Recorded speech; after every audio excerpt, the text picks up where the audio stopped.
Hello, everyone. This is Tom Fox. Welcome to the Converge20 podcast series, where we feature speakers and events from the upcoming Converge 20.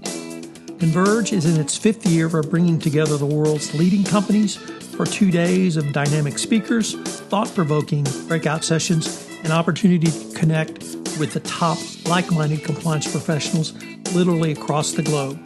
This year, the conference has gone virtual, but you will still leave the conference with new resources and best practices, allowing you to continue the hard work of driving ethics to the center of business. I link to the convergent registration and the show notes, so go ahead and register as it's at no charge. In this episode, I visit with Ian Foxley, the whistleblower in the Airbus case, who talks about why people step up and speak up. Hello, everyone. This is Tom Fox back for another episode. And today I have with me one of my favorite people in compliance, Adelle Elia. Adelle, first of all, thank you so much for taking the time to visit with me. Absolutely. Always nice to chat, Tom. Adelle, you were one of the first people in the compliance realm who had as a part of her title, Chief Integrity Officer.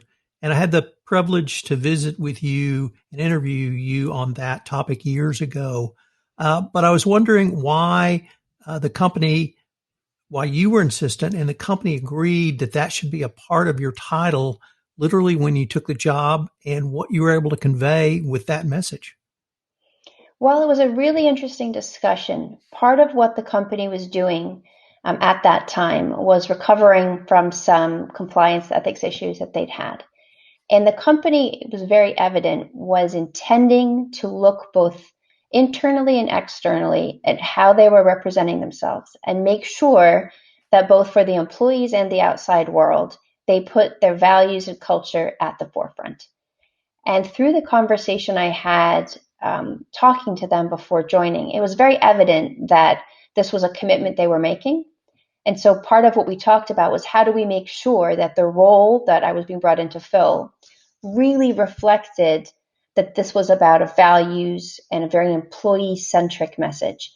And through that discussion, we came up with Chief Integrity Officer is the way to go.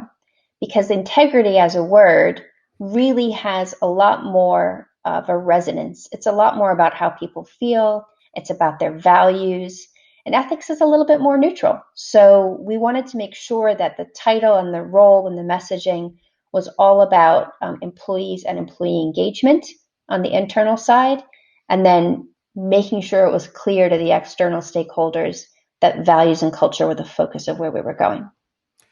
I might even take it a step further beyond external stakeholders, because you were really announcing to the world, this is who we are and these are our values, and you were very public about it. We were.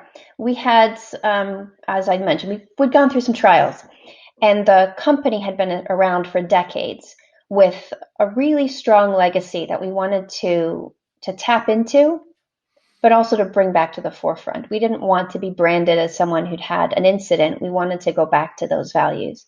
And the company put a great deal of money and energy into defining programs, into reaching out to all sorts of communities, fortunately to funding the ethics and compliance efforts. So it was part of a very broad reaching, very fundamental set of changes. There were organizational shifts that were made. It was a substantial effort to really look at how the company would be positioned for the future in a way that those types of things could never happen again. Adelle, if I could change the focus just a little bit to ask you, what do you hope to get out of Converge 20? Well, I think Converge 20 is going to cover a lot of aspects about culture, which is very interesting to me. This year, there's been so much movement, both social justice type initiatives and also responding to the pandemic, that I think we as ethics and compliance integrity professionals are talking to our leadership teams and our boards about culture, about how people make decisions, about how they react under pressure and crisis. And so having the opportunity to network with colleagues and talk and think and hear again about how we make ethical culture something that's at the forefront is very exciting to me. So I'm looking forward to it. Well, Adelle, I, for one, am greatly looking forward to your panel. And perhaps I should have told you earlier, but I'm now moderating it. So, excellent. So we're going to get to be on this together. You've got some great panelists, and I'm really interested to see what you can convey. So Thanks so much, and I look forward to interacting with you at Converge 20. Great. See you virtually then, Tom. Hello, everyone. This is Tom Fox again. I hope you enjoyed this podcast about one of our Converge 20 speakers or Converge 20 events. I hope you will join me at this event. You can't beat the price. It's free. I've linked to, in the show notes, registration and information. This is going to be literally the best virtual compliance conference of the year. Can't beat the price. You'll be with the top compliance professionals around, and it will be an experience second to none. I hope you will plan to join me, and I look forward to visiting with you virtually at Converge 20.